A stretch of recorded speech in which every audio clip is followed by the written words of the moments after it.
Oh, hi there. Hello. Hey now. Hola. And ba weep grandma weep ninny bong. However you want to say it. Welcome to that Kev One show.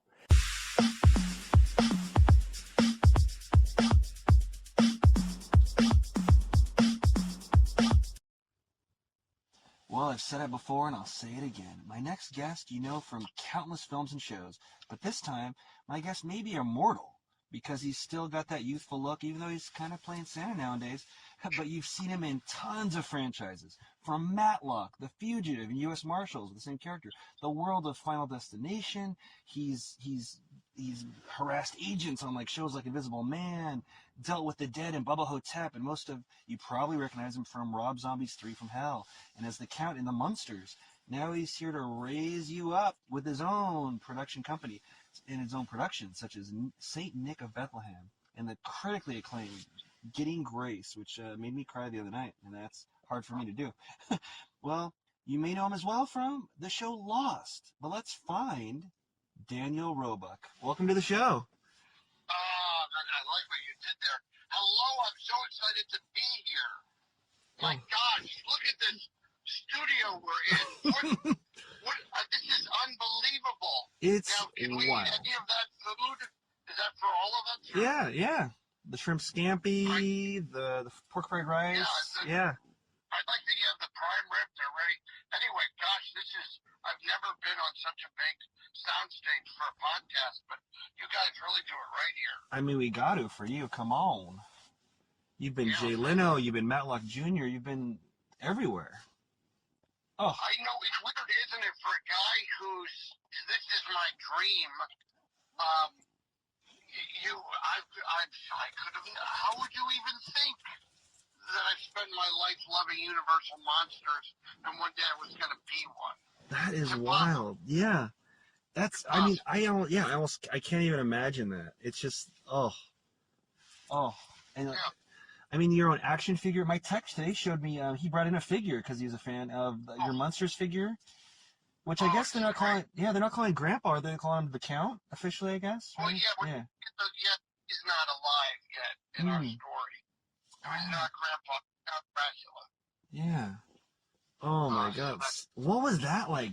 Becoming quote the Count in quote in the Munsters. I mean, like my God. I mean. It was so crazy that there's just no way to explain it. So, look, one day I'm driving to a friend's wedding. I get a call from Rob Zombie. We're driving in Illinois. My wife is wearing a Lily Munster shirt. Yeah. As we're driving to this wedding, and then Rob Zombie's name comes up on the car. Like, oh, answering that. Your phone's plugged in. Yeah. Dan, I wanted to ask if you would be part of a movie. Dude, Kevin, I was like, if you're punking me, this would be the meanest thing anyone's ever done. Oh my God. I couldn't even believe it. And then the worst thing was, I went into a gaggle of all of my dearest friends who I wanted to tell, and I couldn't. Just NDA, like even it was just like because it was so under wraps, or like was it just on? So under wraps. Yeah. It was, I think it was at 90% going to happen. Oh, okay. And then we had COVID and COVID again, and we were going to go, and then we didn't go, and then we were going to go again, and we didn't go. I started thinking, crap. I know Hollywood at some point is just going to go. It's not worth it. Yeah. But you never know. Yeah. Also, like, oh, it's been too long now. Timothy Chalamet's going to be the Count. You're like, no. You're right. So, I saw someone today, by the way. We're talking about being uplifting. I like that you guys put out positivity. Mm-hmm. So when the Munsters came out, there was so much crap talk about it, and people would say it's the worst thing I've ever seen. I didn't watch 2 minutes of it. Well, if you don't watch 2 minutes of it, then how could you know? Then you're burning a book without reading it. But for whatever reason, they don't like his talent. They don't like his success. They don't like the fact that the guy could be a rock star and a filmmaker. They don't like the fact that his wife is gorgeous and talented and person. And all this evil permeates, right? Yeah. And even as we talk, I'll tell you a story in a bit about the Count and why that's even more personal to me. People saying, "What, these people don't deserve these parts. He only casts his friends." And even I would be like, I don't deserve this part.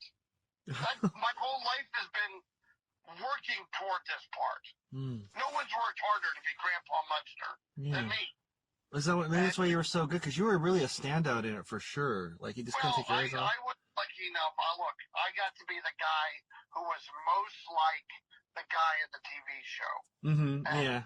He had to be Lily, 30 years younger, and he had to be Herman from Newborn. So I was, and I'm, Al Lewis is from the Bronx. I'm from the Lehigh Valley. That's about 100 miles as a crow flies between the two, maybe 60 miles. We're the same shape, the same size. Like I put on his Grandpa Munster coat, and it fit fine. Really? The actual one? Whoa. Yeah, oh my gosh. Yeah. Yeah, I'll send you a picture of that. His Yeah. from Munsters Go Home. So is that the character you'd want to play for Munsters since you grew up loving it, or would you want to be Herman, or would you want to be who? I auditioned to be Herman. Oh. But in reality, that's not how I would have ever been cast because of my size. I'm not, that those actors who I know, by the way, I'm a guy, here's something that no one else could say. I've worked with every Herman Munster. Really? I did a movie with Fred Gwynn. I did a movie with Ed Herman. I did a TV show with Sam McMurray. And, It's all meant to be. Yeah, it's all meant to be. But I'm getting to this to just say, on your, as you talk about stuff, they just announced, I think, Andrew Garfield was going to be Frankenstein in I'm sorry, the Mexican. Danny Trejo, or Robert Rodriguez, or Guillermo del Toro. Guillermo del Toro. That's just my age. And don't write a letter that I said the Mexican director. Okay. I know the guy. I know he's from Mexico. I can see. Oh yeah. I can maybe see if we can bleep it, or maybe that'll sound worse. You explained it. If I would have said the Oklahoma director, it would have been him, right? Yeah. So anyway, they just re-announced that it's John. It's the guy from Saltburn. Oh, okay.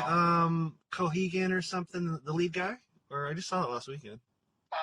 The tall, handsome boy. Barry or the guy that he was obsessed with, or the main guy in it? The one he was obsessed with. I don't recall his name, but yeah. He was up for Superman. I could see that. I was gonna say that. I didn't know that though. But yeah, I could totally see that. Yeah. This is what I'm coming to. So they just announced that he's Frankenstein, and already somebody says, they put a picture of the guy up on the internet and go, they just announced he's Frankenstein. I don't see it. Like, but you can't see it because he's not Frankenstein yet. Yeah. You just showed a picture of an actor and who's proven himself. Look, if he's at the level where he's being considered for Superman, you're at a top echelon level of actors. So anyway, I'm getting around to this. Why are people so negative immediately? Yeah, I don't know. And it's worse and worse than ever, isn't it? I don't want to, the devil of the details, technology. I feel like with the internet and everything, and like your Google, for example, is different than my Google. It's made us all kind of more narcissistic.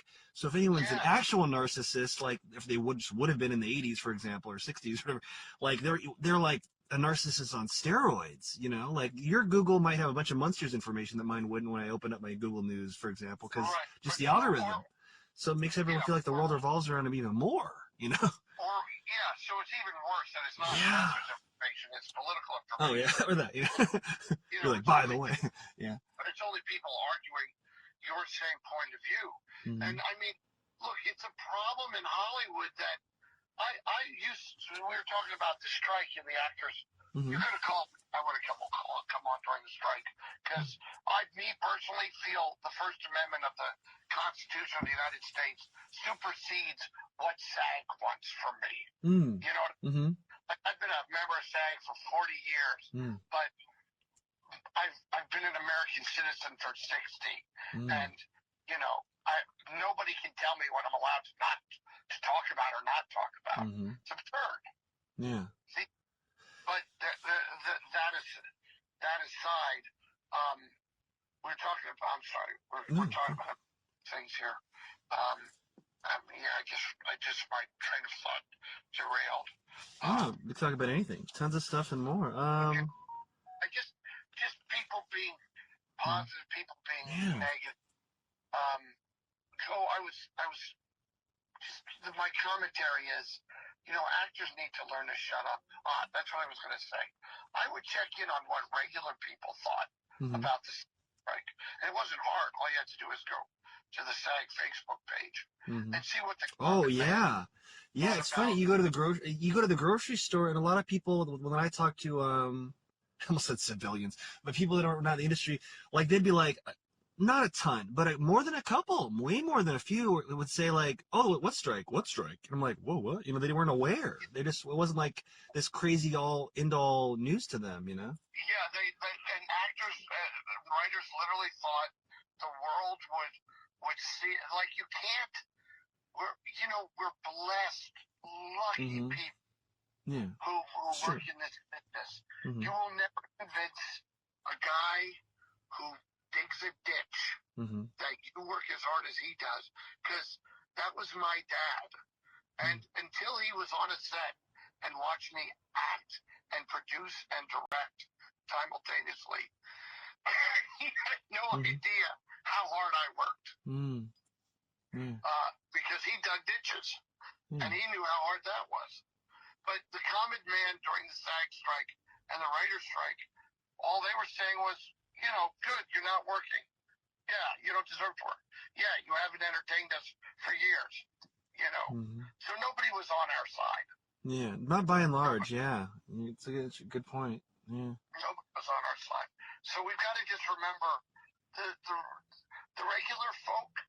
They do tend to work harder than we do because, you know, they work every day when they can, and we work when we can. Yeah. So I knew at least. I mean, I'm sure there's a ton, probably. I'm sure, but I know at least one actor that was a huge Netflix show he was on, and I think to this day, when I last talked to him, he had a day job, like delivering packages and stuff. You know, just with the strike going on, and you know. Right, So, and yeah. that's what they've reduced that guy to. I mean, we have to pay our bills. That's, you know, regardless of our ideas of what kind of artist we are. If you're a family man, your responsibility is to your family. Beyond that, your responsibilities to yourself. You know, you gotta take care of yourself. Yeah, and I never, you know, they complain. Everybody complained about, the money. These guys make more money. Well, it's, you know, by the way, the writers make more money. Paid first. And I'm a writer too. And, you know, nobody was screaming about showrunners making $150 million a year. They were mad that Bob Iger did. And, you know, Bob Iger was, you know, he said terrible things. It's just terrible. Let's direct this conversation. Oh, is there okay, well, more positivity. What? So, yeah, sure. So, speaking of positivity, so many countless roles. What do you get recognized from the most? I guess I'll add the caveat of in a positive way. I'm guessing they're all positive for the most part. Yeah, I mean, look, no one's throwing tomatoes at you if they didn't like Munsters, but people who loved it probably go up to you with the Munsters shirt or something, and they loved it, right? But what? The fans are the fans. Nobody has. You've got to be like Quantum Leap once. A woman I remember saying to me in a grocery store, "You were so mean to your mother." Like, you know, that wasn't really me. That was just. Oh, that's always the best. Yeah. But you It really depends on the age, Yeah. the sex, and the race of the people. You have to have such a swath of different demographics coming up to you from either from Matlock or, Yeah, or the Disney Channel. wow, it's countless things, yeah. For all those nice Matlock people, they're going to Jesus soon. And Yeah. Put in a good word for you, maybe. put in a good word for You can us. skip all. If that boy from Matlock comes, take care of him. Yeah. But then, I have the Disney Channel kids. But I can see from the look, and I always try to help them. I say, how old are you?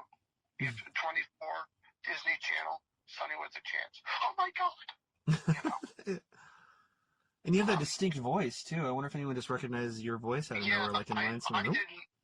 I did not ever think I have a distinct voice, but we were in Niagara Falls once, and someone tapped me on the shoulder, and they had walked past me, and they said, I didn't even look up to see your face, but I heard your voice. And I thought, that's so interesting, because that's something about an actor you don't know.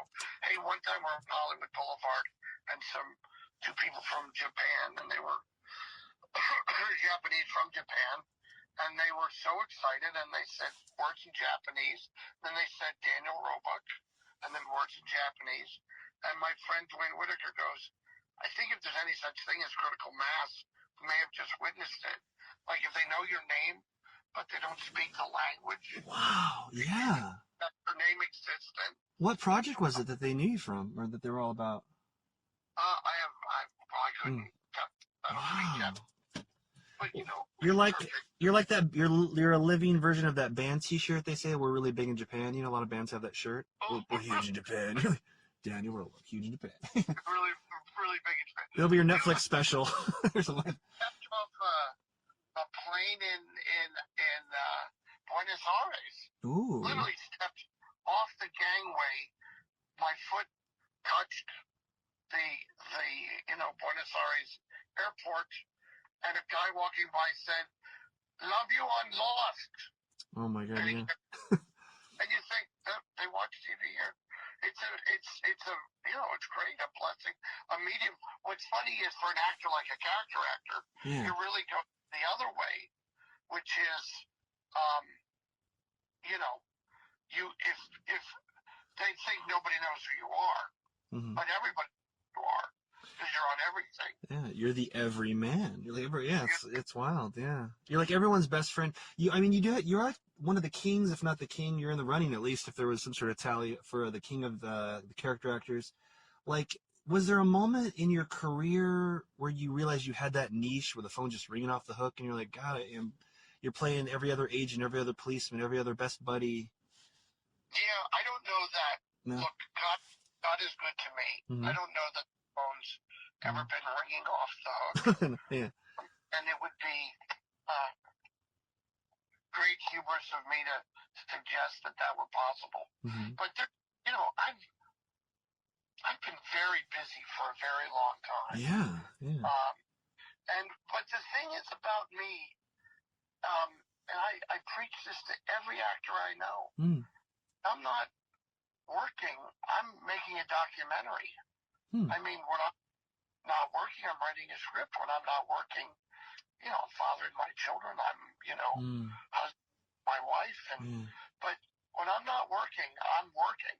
And even when I am working, I had a series at Paramount called A Minute with Stan Hooper, and I had a side hustle, which was I was producing these interstitial shows for the Monsters HD channel about people collect things. Ooh, so what's that called? It's called Monsterama. Okay. People, you can find them. Yeah. They're online. Monsterama. Elvira's the host. Oh, I love Elvira. Yeah. Directed them. Have a crush on her. Who doesn't have a crush on her? But I saw her at a Comic-Con or two. She goes to a lot of those, obviously. Yeah. She does. She's in the Munsters. Yeah? I got to go down and have breakfast with her every morning. Oh. Is she as nice as... Oh, great. It's great to hear. Terrific. Yeah. Yeah. Top-notch human. Top-notch. See, you can meet your heroes, you know. Sometimes I say not You to, can? but Oh, yeah. yes. Oh, no, of course you can. Look, I met a lot of my heroes. Shit, man, I spent 3 years with Andy Griffith. Oh, You know, really 9 years overall, but three consecutive seasons. And I mean, I go to work every day with a guy I admired almost more than any other actor, wow. just because of his Yeah. range and depth and talent. Yeah. Huh. You know, Huh. I sat on the one time I'm sitting on the set of The Fugitive, 3 o'clock in the morning. I'm sitting on one set of camera equipment cases, Huh. and the man himself, Harrison Ford's on the other set of cases. Wow. It's me and him, and we've known each other now for 4 months. We're at the same hotel. We're in the elevator, although we're chasing him through the movie. Yeah. We're at the same locations, obviously, even though we're not catching him. But we're there, the same day. Yeah. But just me and him, 4 o'clock in the morning. Wow. And I said, I don't know what to say to you. And he goes, I understand. I guess I see. That's awesome. That was his version. That was your "I love you, I know" moment, like Star Wars. Exactly. That was my personal. You're exactly right. Because what are you going to be like? Was it cold on Tatooine? Yeah. Boy, Yeah. you really did a good job with that bantha. Boy, you knew how to ride that, didn't you? Yeah. Oh, that's awesome. The stupidity of how. That's pretty good. That's a good thing to say instead of just being tongue-tied and being like, "Oh, it's a beautiful day for a weather, huh, boss?" And he's like, "What the fuck? Oh, yeah. What the fuck are you?" Oh, that's great. Just last act, he was something. So yeah, it's a fun job to stand next to people you admire, and I always thought of that, and that's the character actor. Your job is to stand next to the. I was listening to this. I'm not so good with all these guys, but it was a college basketball coach, and they were talking about a player, and he was saying how this player's job was to never shoot. You do not shoot, because he was the setup guy, and he said, I'm the guy who taught him you don't shoot. You don't take a chance. You just get that ball to my shooter. And I was watching that thinking, that really is what we are, isn't it? Those of us who live in the character world. But, and I star in movies too. Yeah. And that's a different situation. But if I'm in The Fugitive, I'm there to. Yeah. Next to Tommy Lee Jones. Yeah. I'm volleying Tommy, and he's putting it over the net. Yeah. But my job isn't to put it over the net. My job is to give it to Tommy. And I think that's when you realize that that's your value.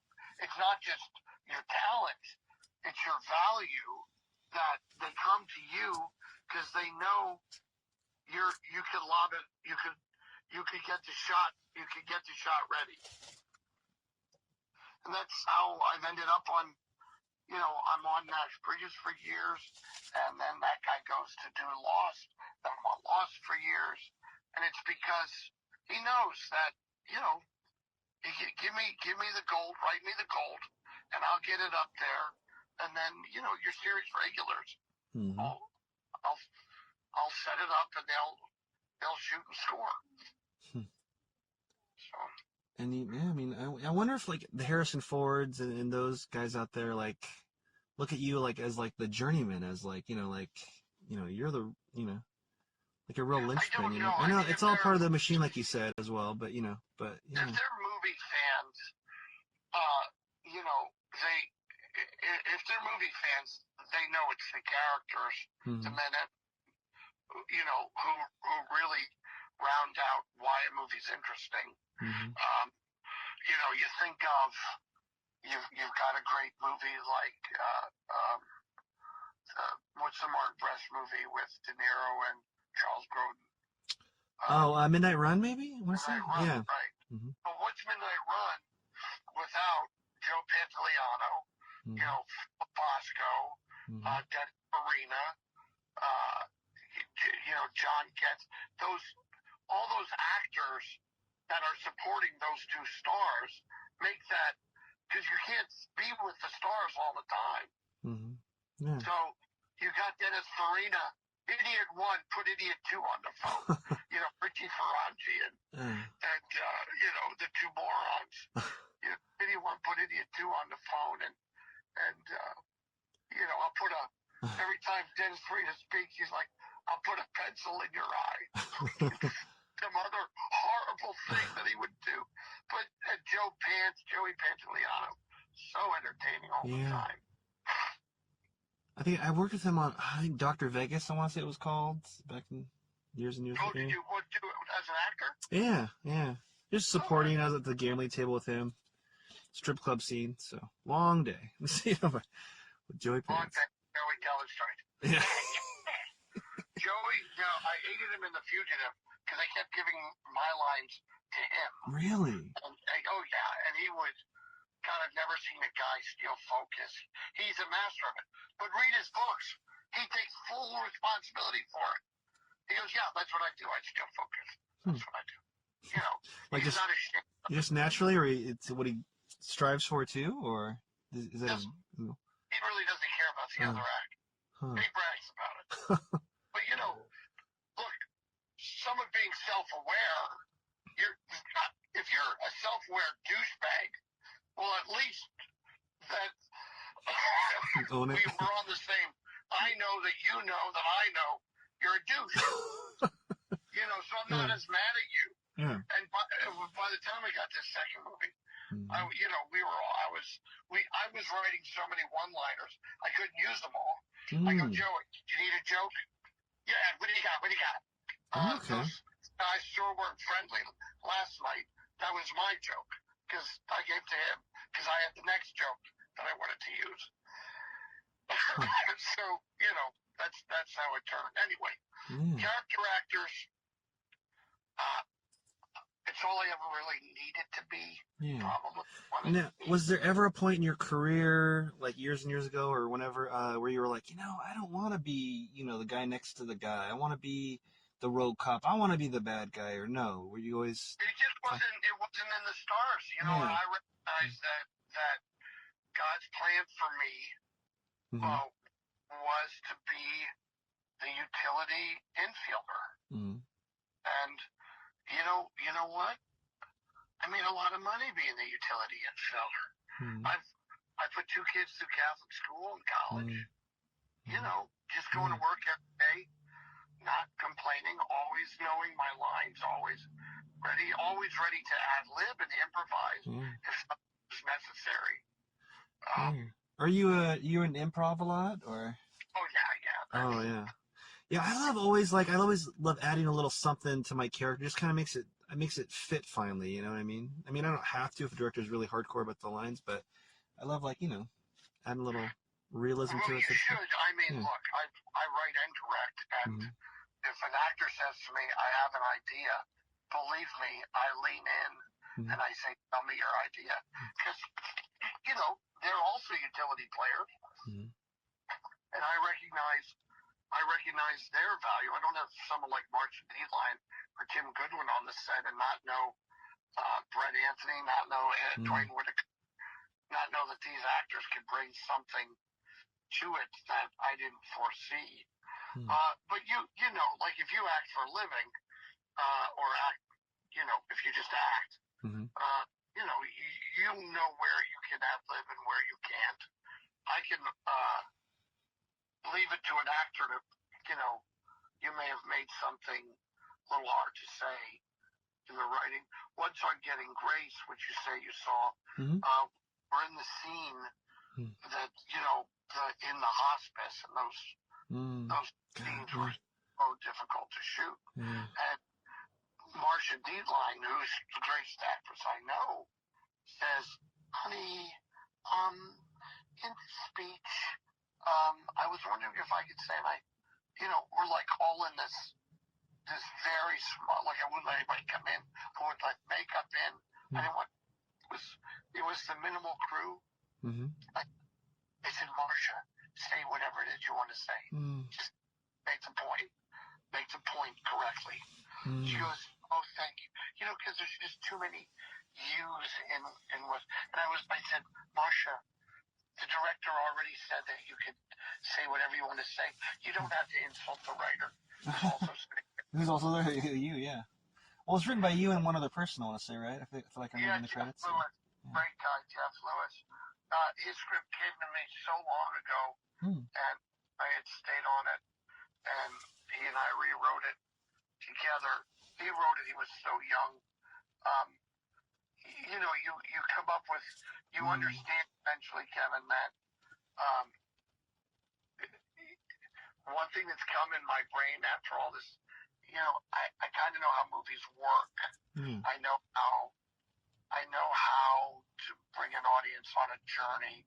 I know, you know, for the most part, we film it and then we cut it out because we go, it's, you know, it's distracting, whatever. So together we picked the movie you saw. Yeah. Oh, Getting Grace. I can't recommend it enough. I mean, I saw it on. I looked for it on my Roku. I want to say it was on Vudu or Fandango. It's streaming in a couple places. I mean, you can buy it for. You buy it too, yeah, Prime probably, etc. Yeah. So. But it's on movie.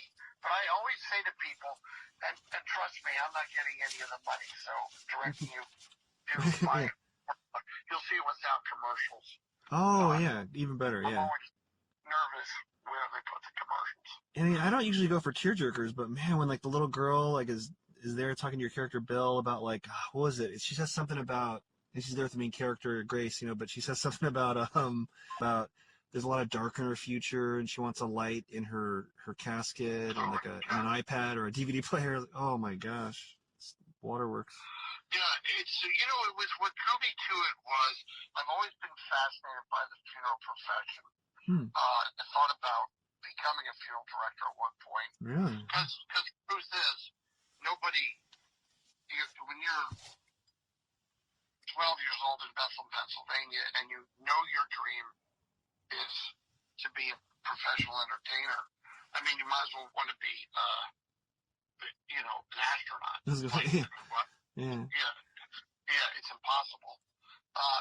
And so, you know, I remember for freshman year in high school, my report on a possible career was funeral director.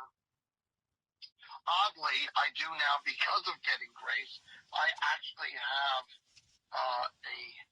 a funeral director's honorary degree that they gave me. Yeah, the Pittsburgh Institute of Mortuary Science gave me a degree in funeral directing and embalming. But they mentioned many times that I wasn't really allowed to embalm anybody. You're like, oh yeah, you're just gonna walk in. Yeah. Yeah, I'm, you know, you're always looking for that extra stream of income. How's mom? Oh yeah, she's not good. Really? Oh gosh. Come in with your suitcases. I heard a little of your Jay Leno in that really. Got a little Jay, did you? Oh yeah. Anyway, so yeah, I'm very proud of that movie. First movie we did, great actors in it. Second movie coming out on March 1st will be St. Nicholas? Louie. Oh, Lucky Louie. Lucky. Yeah. That's the one I wrote and directed with my daughter, Grace.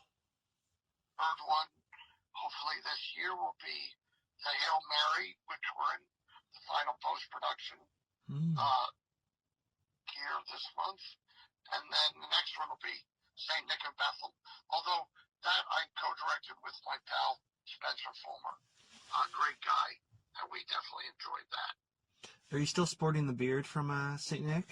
The great beard? No, I've got a very weird, I had to take the beard off because I went from playing St. Nick to playing Ebenezer Scrooge. Whoa, okay. I did that live, on stage at the Andy Griffith Playhouse, which is in Mount Airy, North Carolina, where Andy lived. You know, it's the same stage he performed on. Oh. So I did that. I had to shave it for that. Did you have the And, Ebenezer Scrooge chops, or were you just clean shaven, or? I will send you some pictures. It was an adaptation I've done with another fella, Ted, and I kind of overwrote his script. He's passed on. But in our version, it starts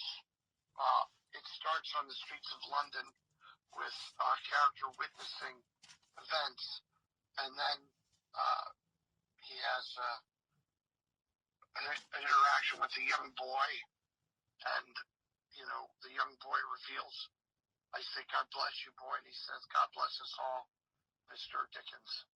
And from that, then I start relating, Marley was dead to begin with, that point, and while I'm talking that monologue, I start making myself up. They bring out my mutton chops, and I put them on while I'm talking, and the wig, put that on, and we change costumes, and by the time I'm done with the opening monologue, I'm Scrooge. Wow. So fun and theatrical, Yeah. A good tribute to Andy Griffith too. Wow. Yeah, I mean, look, the guy meant a lot to me. Yeah. And we found Mount Airy because I went there once as kind of a fan tourist, and I was with the people from the Chamber of Commerce, and they took me to the Andy Griffith Museum, and I met this terrific lady, Tanya Jones, who's kind of the overseer of the arts there, Surrey Arts Council. And I was in the Andy Griffith Museum, and like the minute it's hard to not know it's me because I'm there, and there's the Matlock case, and there's my photo. I was gonna say there's gonna be a picture of you at least next to him, and yeah. Yeah, I'm in it. And all the people who were in there wanted their picture made, and so all that happened. Oh. Wow. And Tanya goes, "Well, you just passed your audition for Mayberry Days." Oh. The bell of the ball. So we go to Mayberry Days. That's the third week of September, and they celebrate everything Andy Griffith. So, can I tell you the Andy Griffith story? Yeah. I have a Matlock theme in my head right now too. Yeah. What's your Matlock theme? Yeah, I was just wondering, like, I was gonna say, do you have the ringtone or something? Like, every time you get a voicemail, it goes da na na na na. That And you're like, was ooh. hilarious. I wonder if they do. One day I was walking through the CBS Radford lot, which is in North Hollywood, and I'm walking through the lot on my way to a job, and I hear dun, dun, dun, dun, dun, dun, dun, dun. Yeah. I'm like, what the? And I followed the music, and they were on the stage, recording that week's episode. Whoa, awesome. And I didn't know that they recorded there. I didn't,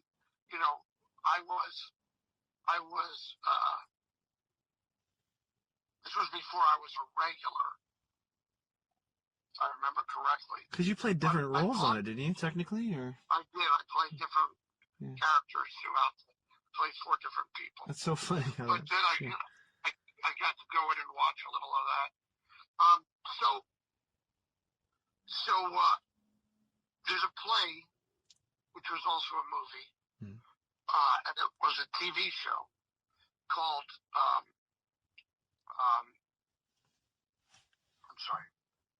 No Time for Sergeants.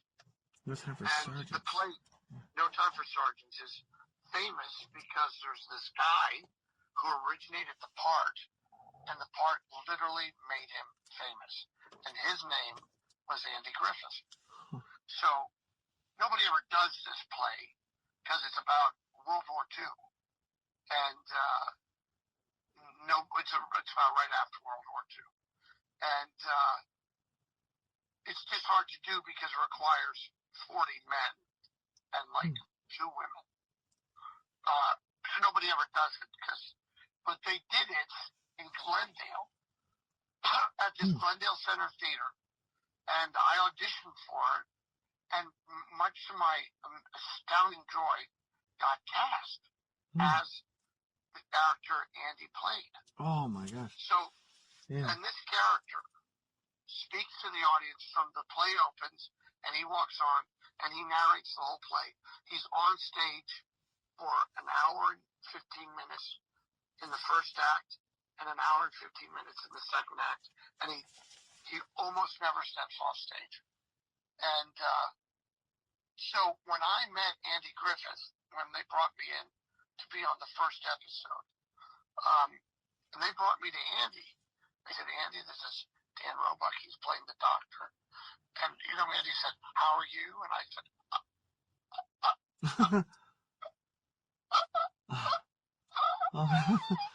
I couldn't even, this was before I met Harrison Ford, but let's say it's like your role model. It's like almost one of the reasons you got into acting in a way, right? Or pretty close? I had known, I had worked with Dennis Hopper. The good news about Dennis, I was too stupid to know, how lucky I was with that. But with this, I knew I was standing next to, a genius. Like living gold. So, yeah. So I finally squeaked out, and I said, it's so nice to me. I just did no time for sergeants. And Andy turned to me, so you did no time for sergeants. He goes, who'd you play? I said, Will Stockdale. You played Will Stockdale? He played Will Stockdale. And he goes, everybody. He played, now, and that's, do you know who played that part? I did. In the play, and in the movie, and in the TV show. And he played the part I played. And so, then we had our scene. And then the next day, the director says to me at craft service, he says, I don't know what happened yesterday. He goes, but the old man wants you to be a series regular. Whoa. And you were just a doctor for an episode or something, right? Or I had one scene with him. Huh. In the scene, I know what happened.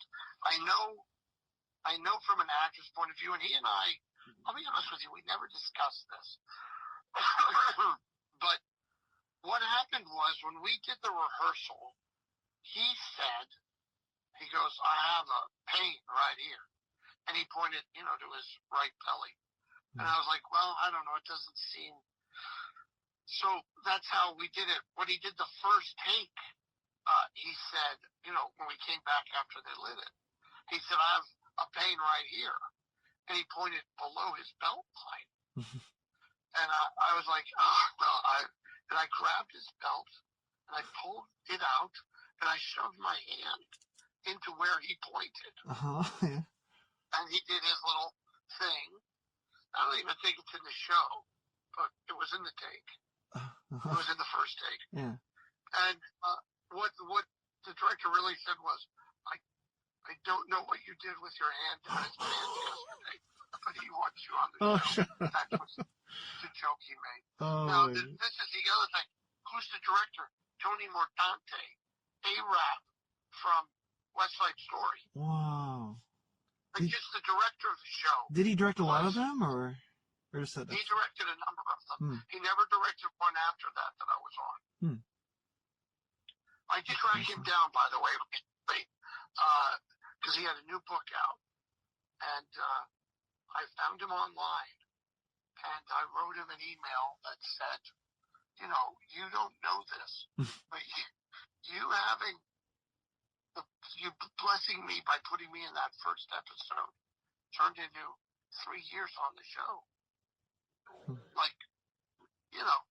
That's unbelievable. That's a gift you can't even make up. Yeah, the fact that you're playing different characters, that's something that would be frowned upon nowadays with binging, and so it's like a really, it's miraculous. It's very miraculous, it's wild, yeah. Dude, they wouldn't even let me be on CSI.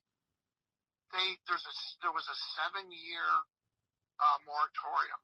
If you were on CSI, you could be on CSI again for 7 years. But Errol Kritzer, the genius casting director, I think kept a list of when you became available again. Little alarm pops up. That's funny. So I think it was 7 years and a week after I I couldn't be on it, then I could be on it again. I remember your co-star from Lost. I might be butchering his name, Anthony O'Quinn or Terry O'Quinn.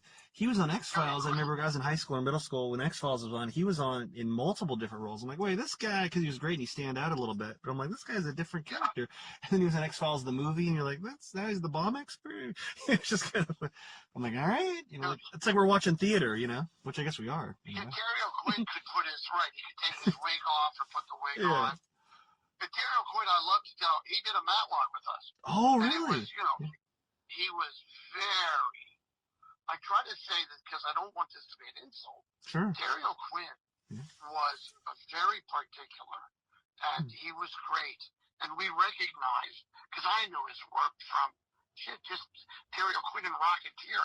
Oh yeah, Howard Hughes, wasn't he? I want to say. I love the Rocketeer. Yeah. Yeah. So, I mean, you've already got I'm in on Terry O'Quinn. I'm in with Terry O'Quinn. That's good. He was very particular and perhaps a little off-putting in his particularness. And then I thought, how so? How so? Just the intensity on set, or he was just. I'm trying to. Because there's an end to this story. Oh, okay. He was just particular. He was just. He was. He didn't screw around. He didn't play around. He was not part of our shenanigans. Because when you're on a series, when you're regular, you have shenanigans that go on. You throw tape balls at each other. Yeah. Shenanigans. Did he ever try to be the parent in a way, like, hey guys, knock it off, or no, or not quite that? No, not that far. Like that. Yeah. You would never do that on someone else's set. Oh. But he revered. I know he and Andy loved each other. Like Andy. Oh, good. Right. So all right. Then I bumped into him outside of the Sun Place. Where we all stay when we work in Canada. I was like, Danny Roebuck, remember what we did? Oh, yes, I do remember. Nice to see you. Very reserved. Because we're all actors. We all walk out, and you try to, every show in Canada is going simultaneously. And you get into the wrong van constantly because there's 6 vans in front of them. And you got to get into your van. Anyway. So Terry Quinn, that's Terry Quinn. Then they cast me on Lost. And I'm like, oh, Terry O'Quinn. Gee, I wonder if he'll remember me. And I pull up, and the door of the van opens, and there's Terry O'Quinn without a shirt on, with just shorts and his shoes, and he's throwing a football. And he's like, he sees me go, Dan Roebuck is on our set. Oh, wow. Oh, that's awesome. I think he's gone native. Yeah. He's lost it. Well, Terry O'Quinn is a perfect example of an actor who has proven his mettle for 40 years and finally was given a real opportunity to show what he really had in him.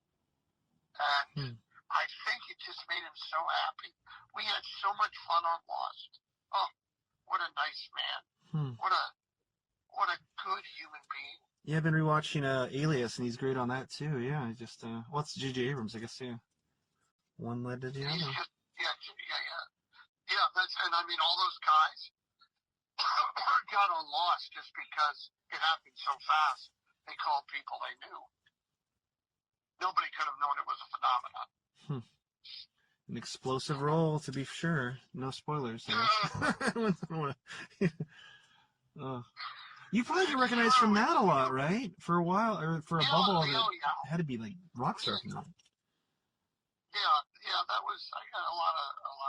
It's I don't know. Now people are just kind of, saying, "Oh, I know you're the guy."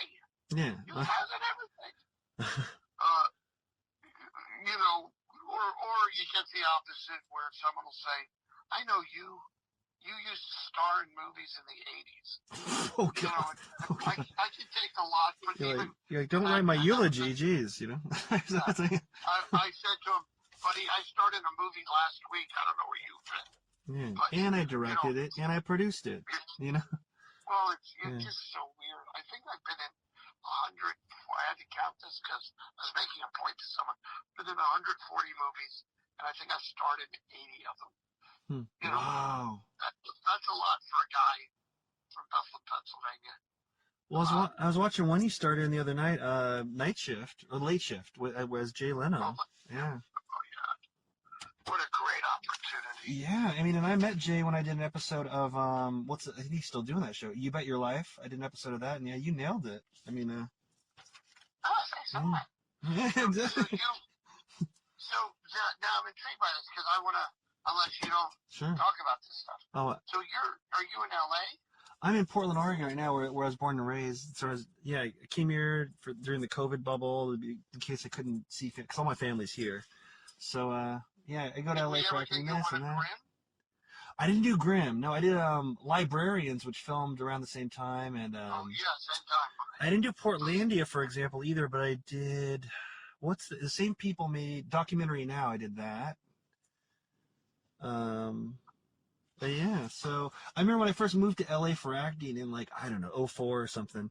Family was like, then the Grimm started here and Portlandia started. Everyone's like, oh, come back to town. They're doing these. And I'm like, well, yeah, they're doing 2 shows now. That's great. But I mean, LA's countless shows, even.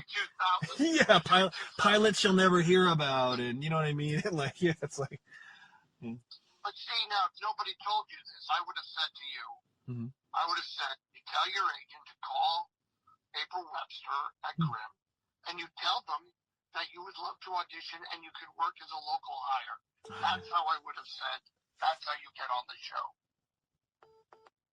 Definitely. You know what I mean? Yeah. Like, this is, in my mentoring, had I known you, tell them. You'll go stay at your parents' house. They don't have to get you a hotel.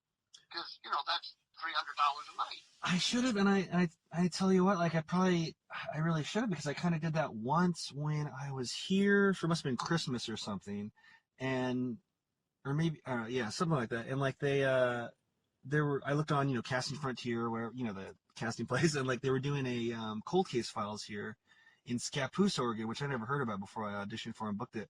And I sent out a little audition thing, and I said, because it said, it was in LA, but it was like, must be willing to travel to Portland, Oregon. And I'm like, well, I'm from Portland, Oregon, and I'm in Portland, Oregon right now. And so I did like a video audition before, like, everyone was doing that with, by and large with, COVID and everything. And so, yeah, I booked it, and I was a creepy killer for Cold Case Files. I can tell you, I'm sure you were the best actor audition, but it made a difference to them. And they were like, no, he's there. We don't, I mean. And I'm on Casting Frontier. I'm not just someone at Dunkin' Donuts in Portland going, hey, what? Oh, Casting Donuts? Yeah. So, yeah, you always have to, try to figure out what the best shot is. I've been working on a book. COVID kind of changed it all, but it's called The Audition is the Job and Other Truths That I've Learned in the Land of Make-Believe. A book for actors about, we worry about everything, but the only thing that gets us the job is the audition. And there's so much misinformation about how to audition. That's kind of debilitating, and it puts you on the wrong path. And the reason I work all the time is, my attrition is I audition well, but when I work 150% all the time. But in the audition, like, I've taught myself how to audition in such a unique manner that I often walk out of the room with the job before I get to the car. And now 40 years in, thank God, I don't have to audition as much. But guess what? When I do, I don't complain. I like it. Yeah, there's something about it. It's kind of like the hunger and everything. Like, I remember I had, when I booked Operation Repo, the audition went so when those auditions go so well, it's like almost like a drug or something. Like, when the audition went so well that you're like, they're casting me, or they're just not doing it, or they're deciding they need like a different race or something, or gender to play it or something. But yeah. Yeah, I mean, it's just and how old are you now? Oh, I mean, 30. I want to say. My first party. I said this on a show recently. My first party in LA when I moved there. I went to a party in LA. Just talking to people. Oh, that's great, and like I don't even know why I asked what someone's age was, or if it just came up. Hey, how old are you? And and you could hear a pin drop out of nowhere, and he was dramatically said, "You never ask an actor their age." And I never heard that besides my mom or my aunt saying that growing up, like you don't ask a woman their age or something like that, but it's just Can I tell you something? what? That's whoever said that. That's you never ask an actor. No, you never ask a woman their age. I remember that, And yeah. Unless you ask the actor his age, sitting in front of At a party, yeah. a professional casting director. I mean, give me a break. That's the kind of stuff that when my book comes out, that guy will know that he's worried about. That's what I mean, that right there is exactly what I mean. There's a guy, that's what he's worried about when he should be worried about when I walk into the room. How can I be whatever age they want me to be? Exactly, Because that's what I worry about. Yeah. So I don't give a shit if I'm too old or I'm too young. Let me tell you, my first part was Cave Girl. First movie I started, I was 21. Second movie I started, where I also played a teenager, I was 22. Third movie I started, it didn't matter, I was 22. And then the fourth movie I started where I was playing a 35-year-old guy, I was 25. So how did I do that? Yeah. I went in each time and convinced them I was the age that they wanted. Now, there's a thing that happens in movies and TV, or like on Glee, where sometimes you just need to find the group of actors who you could say are close enough but aren't all the same age. Like, you remember the one guy in Glee, the poor guy, killed himself, OD'd, 30, and he was acting opposite people who were 22, but we believe they were all in high school in some way. So, I wouldn't worry about what did another actor say my age is. I'd more worry about, how did I best fit what they needed. Become the character, yeah. It's like I'm not a serial killer, but I played one. You know what I mean? So it's like, like there's a great example for, imagine my first movie was Cave Girl. If director of River's Edge had seen Cave Girl, River's Edge would not have been my second movie. Really? But when I went to the audition for River's Edge, when I was 21 years old, I greased my hair down, I minimized my forehead, I put on some army jacket, I stopped at 7-Eleven, and I bought 2 bottles of booze, of beer, and I walked into the office when they called me in, and then nobody knows who I am, and she goes, Daniel Roebuck, and I walked in, and I walked past the chair that was sitting in the middle of the room, and I walked over to a wall, and I slid down the wall, and I opened the beer, and I took a sip, and I said, go ahead. And the director, grabbed the camera, which was like grabbing a Volkswagen in 1986. isn't that crazy? Yeah. And she started reading, and as far as he knew, I was that guy. And when I was done, I pulled out the other beer. I said, here, you can have this one. And I left. And, I had to stave off. Chris Penn wanted the part. And they almost gave it to him. Wow. But they gave it to me. And it was only because I didn't go in there and say, hello, I'm Dan Roebuck. I'm in your movie. I went in as a person. You went in method, yeah. Huh. And I'm not method. You're not method. Your listener they could go to YouTube, and I invite you, look up Dan Roebuck method actor. And it really wasn't method. It wasn't, I didn't have to live as Samson.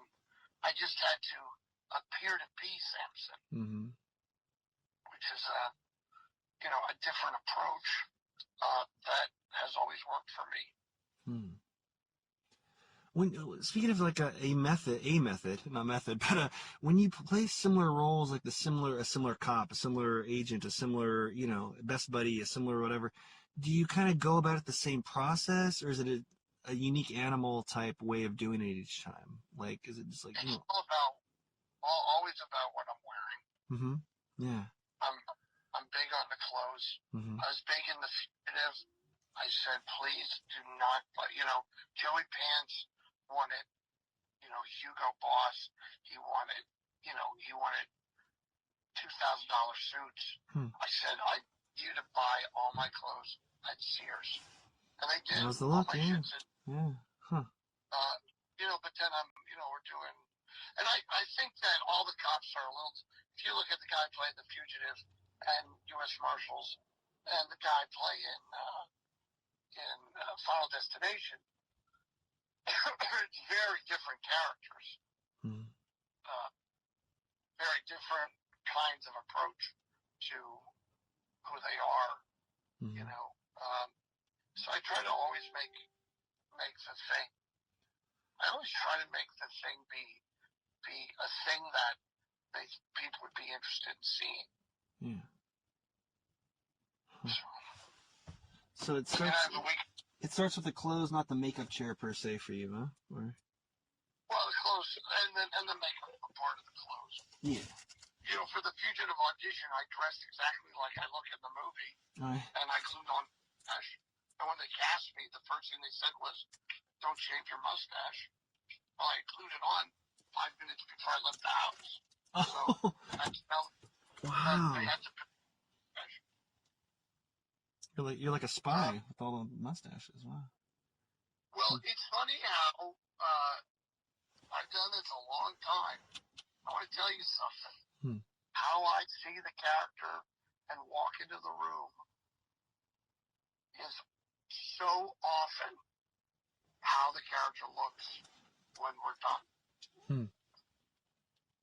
I think this guy wears a sweater vest, and then they cast me, and then the first thing the casting director or the costumer pulls out his sweater vest. Wow. Maybe someone said, it's like a higher power is guiding you, Well, there's always, that's it though. That's it, isn't it? There is. You have to be able to think, how would this character really look on TV? He would be unique, off. One time I bumped into this series I got, with Stan Hooper. I bumped into Sheila Guthrie, who was the head of casting at Paramount. And our daughters were in dance together, ballet. And just by how you doing? We're good. She says, how's your pilot season been? And I said, I'm reading for one of your shows. Then it was Stan Hooper. She goes, oh my God, for Pete Peterson? I said, yes. She goes, Dan, nobody's figured it out. She goes, Dan, listen to me. He's the greeter at Walmart. The hail fellow, well met. That's what she said to me. So that's why I put on the vest and put on a voice. I went in there and I was like, oh, hi, how are you? And I did this voice. Had nothing to do with nothing. I made it up, literally made up when I walked through the door. And, 3 days later I had a TV series. Oh my God. That's so cool. But I had information nobody had. I knew they couldn't cast the part. I knew they were desperate. And most importantly, I knew how the head of casting saw it because that's what the showrunner told her. Now, before you were told that, did you have a way you were going to do it in your mind already set, or no? No, I would never. Yeah, so if I knew, like I bumped into her on a Friday or Saturday, but I knew I had the audition on the Monday, I wouldn't have really pulled it out to work on it until Monday. And I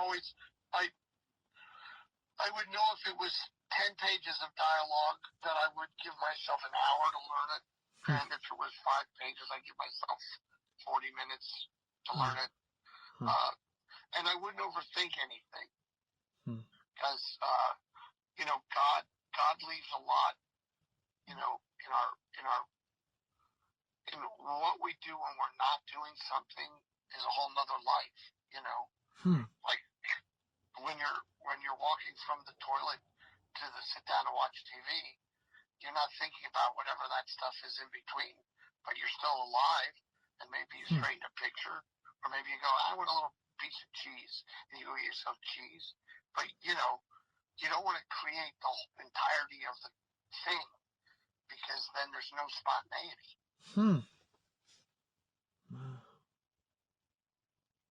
Yeah. Huh. Yeah. And by the way, the only guy who knows this is the guy who's been in 300 things.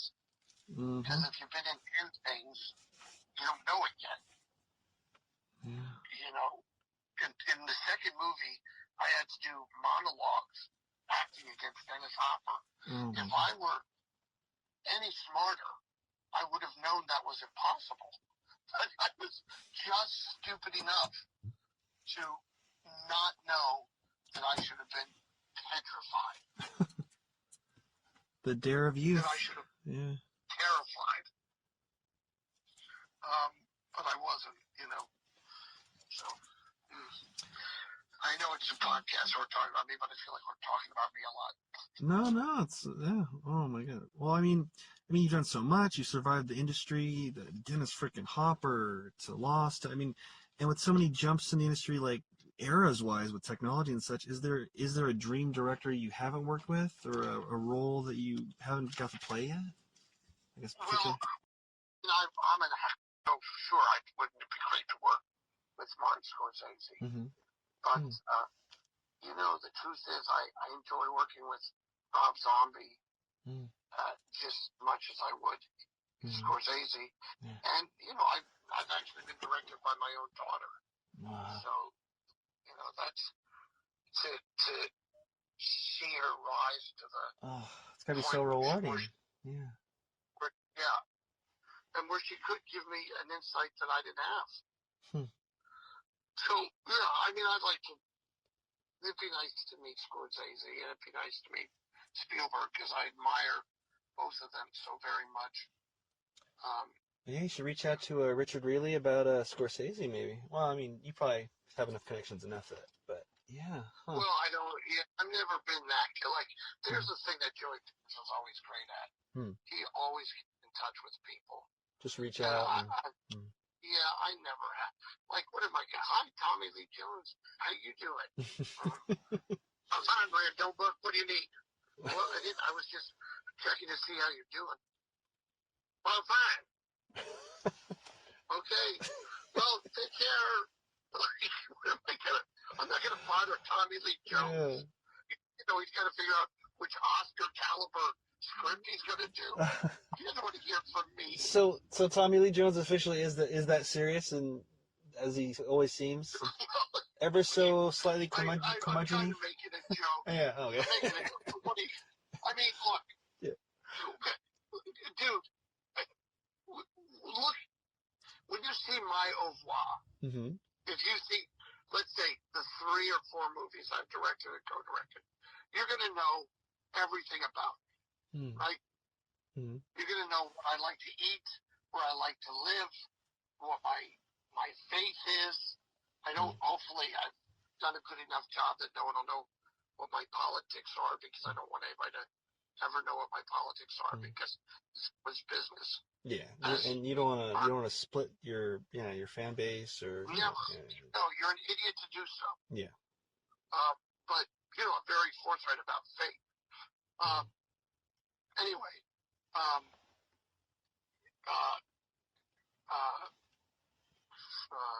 split forthright politics. Oh, so when you watch, what was that movie like probably, shoot. What was it? 10 years ago. Story. The movie movie where he played the guy who had to take the 3 crazy women across country?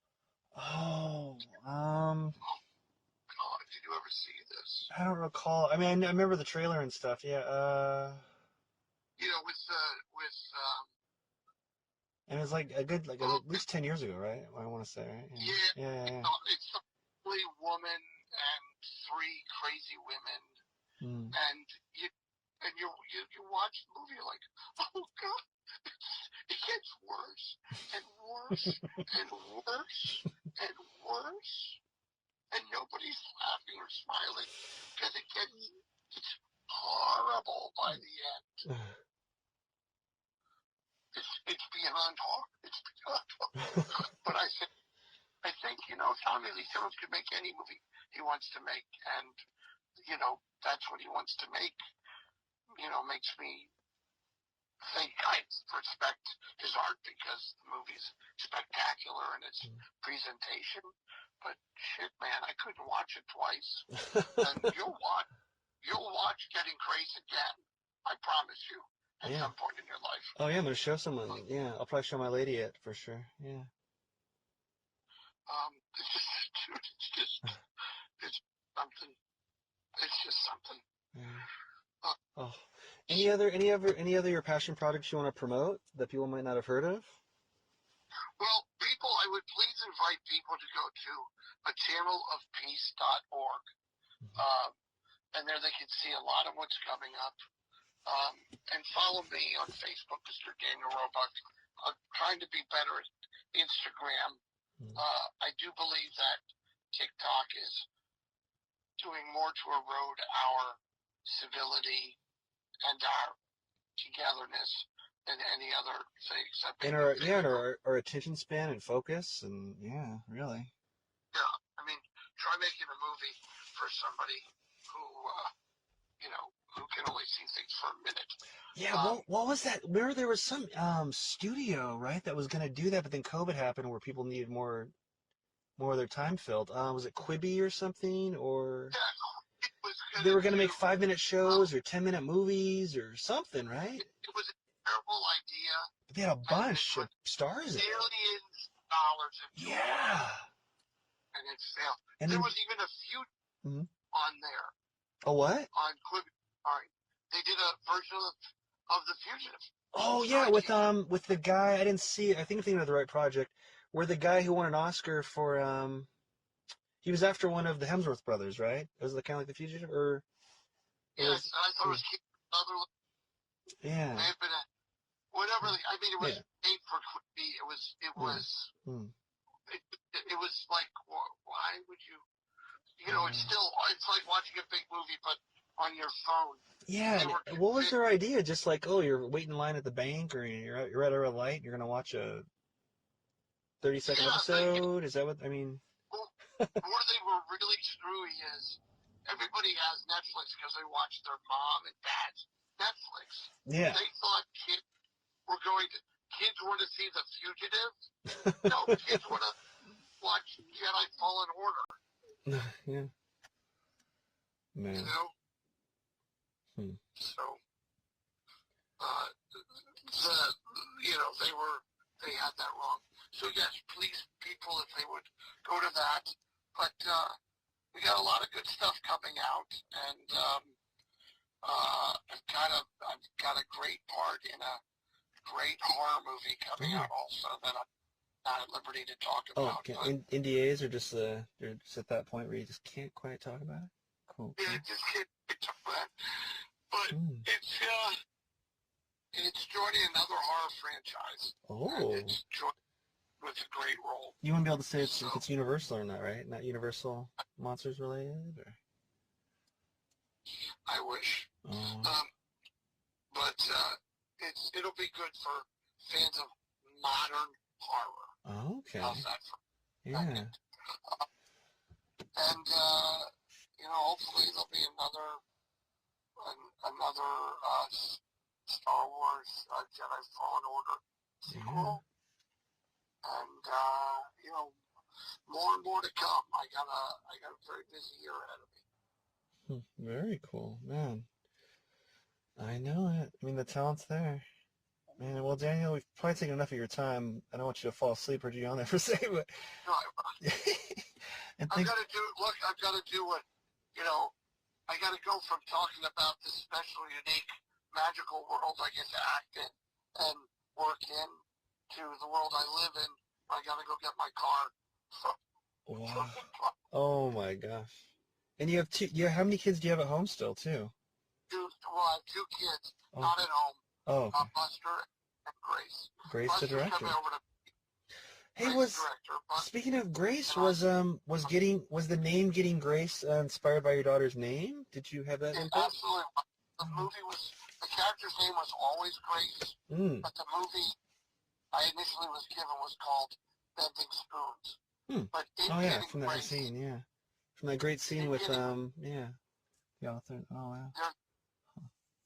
in the actual movie, there's a story about one teacher saying, that Grace was a problem, and the other teacher saying she was delightful. This really happened to my Grace. And we're driving home from the parent-teacher conference, and we're kind of confused because one teacher loved her and the other hated her. And my wife at the time said, she said, some people will get grace and others never will. Meaning, understand. Yeah, humor. but the double meaning of that's brilliant. Yeah.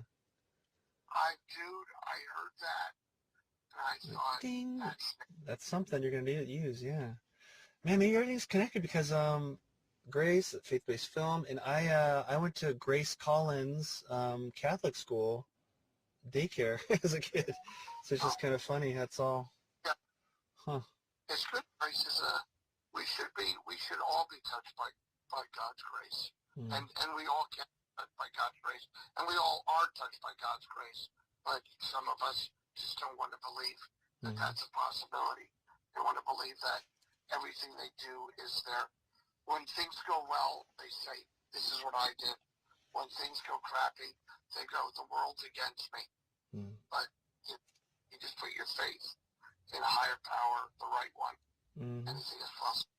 Yeah, I mean, yeah, like all those people that are not believers, and I'm not judging anyone either way, but it's how many people do you think that didn't believe were praying when they were on that Alaska Airlines flight? Did you hear about that? How the panel flew off? I think it was above this city, Portland. I mean, the panel's open. You're looking at the night sky on your flight. Oh my God! You would think they're probably all praying. You know, some higher power. Everybody's a believer like that. By the way, very good movie on Netflix, Society of Snow, about the Andes plane crash survivors. Okay. And if you know that book, it was a book called Alive that we all read in the 70s. Well, I saw the movie Alive. Was it the same story or? Right, story. But imagine, kind of interestingly made with actual South Americans. So they're all Spanish. You know, I watch a movie like that in native language. So you're getting more of the sense of what it was really like instead of Ethan Hawke. Yeah, the guy, yeah. Respectfully. No, yeah, yeah. You know. Yeah. Sometimes you take a shot, by the way. When they made that movie, and I was the right size and shape of Nando Parado, who is the hero of the story that Ethan Hawke played in the movie. I went to read to be one of the pilots to Frank Marshall in the audition and said, is there any chance you'd let me read for Nando? I know this part so well. I knew that story inside and out. Read about it 50 times. And he said, no. We've got people for those parts. Okay. But you take your shot. Yeah. How can you not, you know? You do not. All right, my friend, would you and your listeners have a great night? And I'm grateful. And just please be in touch with Tammy. She'll get you any pictures you need. Oh, thanks. Yeah, again, thank Tammy for me, and thanks so much for your breadth of work that truly inspires, and we'll constantly see more and more. Thanks again, Daniel. I hope so. All right, God bless. All right, God bless, man. Night, bro. That was the tremendously talented Daniel Roebuck, who you know from, well, pardon my language, damn near everything. Ow! Well, friends, the theater lights have come back on overhead. Please clean up the candy wrappers you snuck in and traverse safely. See you next week, or superfans online at patreon.com/thatkev1show. Good night.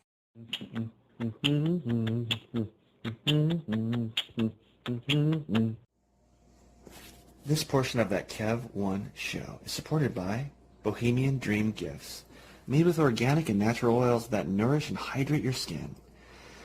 Man, I don't know if it's the weather outside or the gym that was killing my skin, because my right elbow on the, it itched like the Dickens, like I was becoming like the lizard from Marvel Comics.